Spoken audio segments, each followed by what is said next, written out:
Well, definitely to tell somebody, because it gets worse if you don't tell anyone.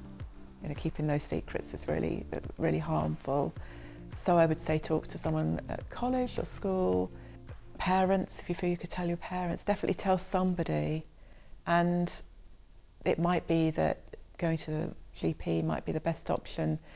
They might be able to give you a low dose antidepressant, which can be helpful if your serotonin is completely drained. They work on basically getting your serotonin to fill up again in your brain. Because when there's a lot of stress, your body uptakes the serotonin, which is the hormone that helps us to cope and ultimately be happy. And so an antidepressant can be really helpful, and they're not addictive. I mean, there's also private counsellors like me as well that work with young people. So definitely talk about it, but tell someone. And often that makes a huge difference, to know you're not alone. It is really hard. If you're struggling with anxiety, if you are on a 7 and above, that is really hard. So knowing you're loved, know that you can talk to somebody about that. Please talk to someone about it, because it will make all the difference.